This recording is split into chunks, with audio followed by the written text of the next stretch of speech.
Chef എന്ന് പറയുന്ന ഒരു സെലിബ്രിറ്റി ലെവൽ സ്റ്റാറ്റസിലോട്ട് വന്നിട്ടുണ്ട്. അതിന് നമുക്ക് കണ്ടമാനം ഉദാഹരണങ്ങളുണ്ട്. ദുൽഖർ ആണെങ്കിലും ഒരു 5 സ്റ്റാർ ഹോട്ടലിൽ ജോലി ചെയ്യുകയാണ്, ട്രെയിനി ആയിട്ടാണ്. മണിയമ്പിള്ള രാജു ഇതിലൊരു ഷെഫാണെങ്കിൽ പോലും ഒരു കൺസൾട്ടൻ്റ് പോലെയാണ് വർക്ക് ചെയ്യുന്നത്. സ്കില്ലുള്ള ഒരാളെ ഔട്ട്സോഴ്സ് ചെയ്ത് ആ റെസിപ്പി ഇവരുടെ ഹോട്ടലിൽ കൊണ്ടുവരുവാണ്. 15-20 വർഷങ്ങൾക്ക് മുമ്പൊക്കെ ആണെങ്കിൽ ഷെഫ് എന്ന് പറയുമ്പോൾ ഒരു പുച്ഛത്തോടൊക്കെ ആണ് കണ്ടുകൊണ്ടിരുന്നത്. Welcome to cuisine food media. Last time നമ്മൾ ഫുഡിനെ പറ്റിയിട്ട് ഇൻഫോർമേറ്റീവ് ആയിട്ടുള്ളൊരു സീരീസ് ചെയ്തിട്ടുണ്ടായിരുന്നു. ആൻഡ് ദിസ് ടൈം നമ്മൾ ഫുഡ് എന്നുള്ളതിനുപരി ഫുഡിൻ്റെ പിന്നണി പ്രവർത്തനങ്ങളെ പറ്റിയിട്ടാണ് സംസാരിക്കാൻ പോകുന്നത്.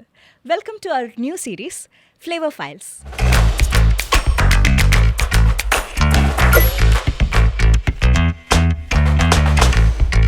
സോ അജാ സർ, നമുക്ക് തുടങ്ങിയാലോ? തുടങ്ങാം. ഓക്കെ, അപ്പോൾ ഫസ്റ്റ് ക്വസ്റ്റ്യൻ ഇതാണ്. നമ്മുടെ ഓണേഴ്സ്, മാനേജേഴ്സ്, ഷെഫ് ഇങ്ങനെ പലരും റെസ്റ്റോറൻറ്റ്സിലുണ്ടാവും. സോ ഈ റെസ്റ്റോറൻറ്റിൻ്റെ മേജർ സക്സസ് ശരിക്കും ആരുടെ കയ്യിലാണെന്നാണ് സാറിന് തോന്നുന്നത്? ഈ ക്വസ്റ്റ്യൻ ഒരു മറുചോദ്യം ഞാൻ ചോദിക്കാം.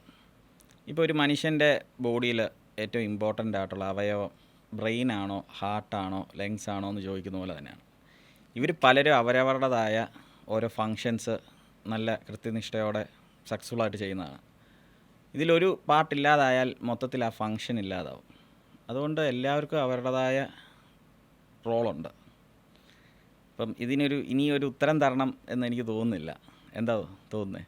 ഇപ്പം നമുക്കൊരു ട്രാൻസ്പ്ലാന്റ് നടത്താലോ വേണമെങ്കിൽ. അപ്പോഴും വേറൊരു ട്രാൻസ്പ്ലാന്റ് ചെയ്ത് വേറൊരു ഹൃദയത്തിന് ഇക്വലൻ്റ് ആയിട്ടുള്ളൊരു സംഭവം ആയിരിക്കുമല്ലോ വെക്കുന്നത്.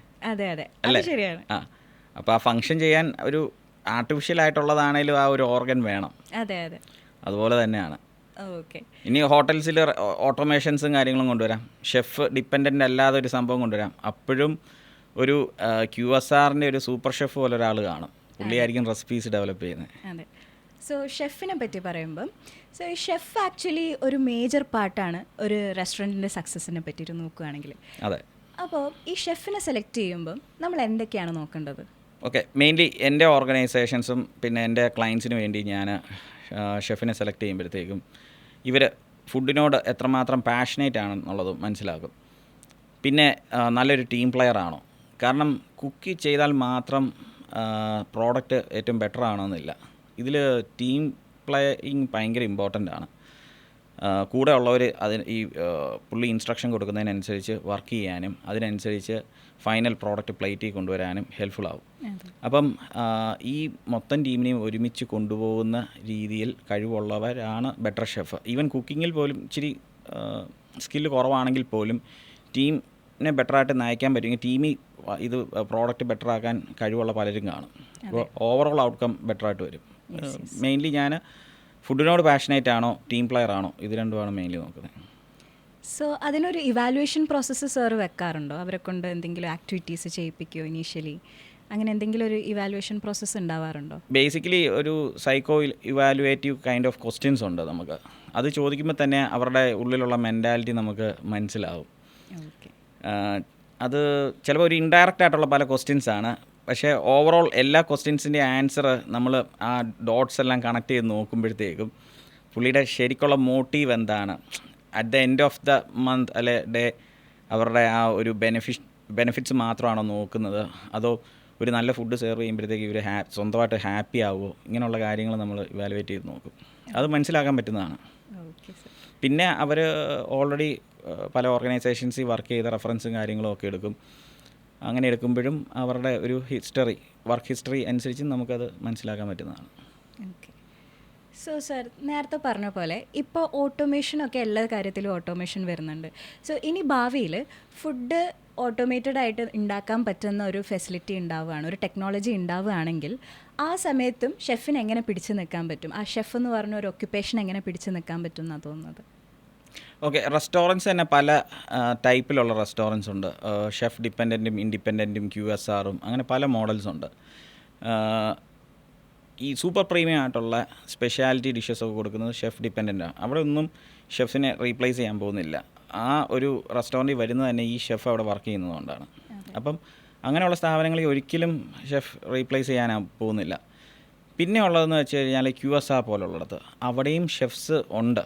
ഷെഫ്സാണ് ഈ മെയിൻ റെസിപ്പീസും കാര്യങ്ങളും ഉണ്ടാക്കുന്നതും. അതൊരു വലിയൊരു ഫാക്ടറി പ്രൊഡക്ഷൻ ഫെസിലിറ്റിയിൽ ഈ റെസിപ്പീസ് ഉണ്ടാക്കി അത് കോൾഡ് ലോജിസ്റ്റിക്സോ അല്ലെ വേറെ എന്തെങ്കിലും ലോജിസ്റ്റിക്സ് വഴി ഈ ഫുഡ് സെർവ് ചെയ്യേണ്ട സ്ഥലത്ത് എത്തും. അതായത് ഈ ഫുഡ് ഔട്ട്ലെറ്റ്സിലും റെസ്റ്റോറൻറ്റ്സിലും ഒക്കെ ഈ സംഭവം എത്തും. അവിടെ പിന്നെ ഈ SOPയും കാര്യങ്ങളും അനുസരിച്ച് ഇവർ പ്രിപ്പയർ ചെയ്യുകയാണ്. അപ്പോഴും ഷെഫിൻ്റെ ആവശ്യമുണ്ട്. അതെ. സോ സാറ് ഈ ടെക്നോളജിയെ ആക്സെപ്റ്റ് ചെയ്യുന്നുണ്ടോ, അതോ എങ്ങനെയാണ് സാറിന് തോന്നുന്നത്? സാറിന് ആക്സെപ്റ്റ് ചെയ്യാൻ പറ്റുമോ ഒരു ടെക്നോളജി ടേക്ക് ഓവർ ചെയ്യുന്നത്? ആക്ച്വലി ഞാൻ വളർന്നത് തന്നെ ടെക്നോളജി ഇൻ്റഗ്രേറ്റ് ചെയ്തിട്ടാണ്, ടെക്നോളജി യൂട്ടിലൈസ് ചെയ്ത് ആണ് വളർന്നിരിക്കുന്നത്. അതായത് ഏത് ഇൻഡസ്ട്രി നോക്കിയാലും പല ടെക്നോളജീസ് പുതിയതായിട്ട് വരും. ഇത് അക്സെപ്റ്റ് ചെയ്തിട്ടില്ലെങ്കിൽ നമ്മൾ ഗ്രോ ചെയ്യുന്നതിന് പകരം പതുക്കെ ക്ഷയിച്ചു പോകും. അതെ. അപ്പോൾ പല ഇൻഡസ്ട്രീസിലും പല എക്സാമ്പിൾസും ഉണ്ട്. അപ്പം ഈ പുതിയ ടെക്നോളജീസ് വരുന്നത് നമ്മൾ അക്സെപ്റ്റ് ചെയ്യണം. എന്നാൽ നമ്മുടെ ട്രഡീഷണൽ ആയിട്ടുള്ള ടേസ്റ്റിനെ അത് കില്ല് ചെയ്യാതെ എങ്ങനെ റീറ്റെയിൻ ചെയ്യുന്ന രീതിയിലുള്ള ടെക്നോളജീസ് അഡോപ്റ്റ് ചെയ്യുക എന്നുള്ളതാണ് അതിൻ്റെ സക്സസ്. ഇപ്പോൾ ചില ടെക്നോളജീസ് എടുത്തു കഴിയുമ്പോഴത്തേക്കും നമ്മുടെ ആ ഒരു റെസിപ്പി കണ്ടമാനം ഓൾട്ടറായി പോകും. അതല്ല ഞാൻ പറയുന്നത്, മാക്സിമം നമ്മുടെ ഓതൻറ്റിക് ഫ്ലേവറൊക്കെ റീറ്റെയിൻ ചെയ്യുന്ന രീതിയിലുള്ള ടെക്നോളജീസ് അഡോപ്റ്റ് ചെയ്യുന്നത് ബെറ്ററാണ്. സാറേ, നമ്മുടെ ഉസ്താദ് ഹോട്ടൽ മൂവിയില്ലേ, അതിൽ ദുൽഖർ സൽമാൻ സ്വിറ്റ്സർലൻഡിൽ പോയിട്ട് ഷെഫ് ആവാൻ പഠിച്ചിട്ട് തിരിച്ചു വരുന്നത്, ഇത് നമ്മുടെ നാട്ടിൽ കുറേ ആൾക്കാരെ ഇൻഫ്ലുവൻസ് ചെയ്തിട്ടുണ്ട്. സോ സാറിന് ഈ ഒരു സെക്ടറിൽ ഓപ്പർച്യൂണിറ്റീസിനെ പറ്റിയിട്ട് എന്തൊക്കെയാണ് പറയാനുള്ളത്? ഓക്കെ, ഉസ്താദ് ഹോട്ടലിൻ്റെ എക്സാമ്പിൾ തന്നെ വെച്ചിട്ട് ഇതിൻ്റെ ഓപ്പർച്യൂണിറ്റീസിനെ കുറിച്ച് ഞാൻ പറയാം. ഒന്ന്, സ്വന്തമായിട്ട് കരിയർ ഡെവലപ്പ് ചെയ്യാൻ പറ്റും. ദുൽഖർ ആണെങ്കിലും തിരിച്ചു വന്നു കഴിയുമ്പോഴത്തേക്കും ഒരു 5 സ്റ്റാർ ഹോട്ടലിൽ ജോലി ചെയ്യുകയാണ്, ട്രെയിനി ആയിട്ടാണ്. അവിടെ തന്നെ മണിയമ്പിള്ള രാജുവും ജോലി ചെയ്യുന്നുണ്ട്. അപ്പോൾ പുള്ളി ടോപ്പ് ലെവലിൽ ഹൈ സാലറിയിലൊക്കെയാണ് വർക്ക് ചെയ്യുന്നത്. അപ്പോൾ ആ ലെവലിലോട്ട് എത്താൻ പറ്റും എന്നുള്ളത് അറിയാം. അപ്പോൾ ഒന്ന് കരിയർ ഡെവലപ്പ് ചെയ്യുക എന്നുള്ളതാണ്. രണ്ടാമത് ബിസിനസ് ഡെവലപ്പ് ചെയ്യാൻ പറ്റും. ഈ മൂവിയുടെ ക്ലൈമാക്സിൽ ദുൽഖർ സ്വന്തമായൊരു റെസ്റ്റോറൻറ്റ് തുടങ്ങുന്നതും അത് ഭയങ്കര സക്സസ്ഫുൾ ആയിട്ടൊക്കെ കാണിക്കുന്നുണ്ട്. സ്വന്തമായിട്ട് ബിസിനസ് സ്റ്റാർട്ട് ചെയ്യാം. മൂന്നാമത് പ്രോഡക്റ്റ് ഡെവലപ്മെൻറ്റ്സ്, പുതിയ പ്രോഡക്റ്റ്സ് കൊണ്ടുവരാൻ പറ്റും. അതിന് എക്സാമ്പിളാണ് തിലകൻ്റെ ബിരിയാണിയാണ് പിന്നീട് മറ്റേ 5 സ്റ്റാർ ഹോട്ടലിൽ ഇൻട്രൊഡ്യൂസ് ചെയ്യുന്നതും അങ്ങനെയൊക്കെ ഉള്ളത്, ആ റെസിപ്പി. അത് പ്രോഡക്റ്റ് ഡെവലപ്മെൻറ്റ്. ഇനി നാലാമതൊരു സംഭവം കൂടെ വരാം, കൺസൾട്ടൻസ്.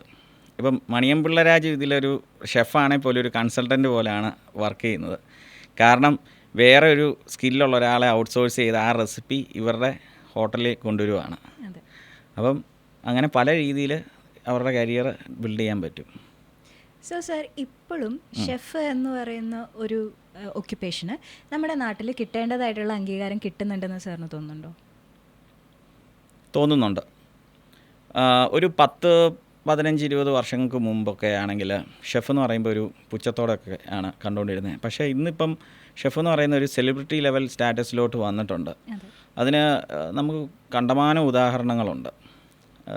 അപ്പം അതൊരു കുറഞ്ഞൊരു പ്രൊഫഷനായിട്ട് എനിക്ക് തോന്നുന്നില്ല. നമ്മളെ ഷെഫ് പിള്ളേനൊക്കെ പോലെ അതെ, ഷെഫ് പിള്ളയും ബ്രാൻഡായി മാറുന്നുണ്ട് ഷെഫ് എന്ന് പറഞ്ഞൊരു. അതെ. Thank you so much sir. So ഈ ഒരു എപ്പിസോഡ് കൊണ്ട് കുറേ ഫുഡ് ബിസിനസ് ഓണേഴ്സിനും അതുപോലെ ഷെഫ് ആവാൻ ആഗ്രഹമുള്ള ആൾക്കാർക്കൊക്കെ ഒരു ചെറിയ മോട്ടിവേഷനായെന്ന് ഞാൻ പ്രതീക്ഷിക്കുന്നു. കുറച്ചുകൂടി വിശേഷങ്ങളും അറിവുകളുമായിട്ട് അടുത്ത എപ്പിസോഡിൽ നമുക്ക് വീണ്ടും കാണാം. Signing off.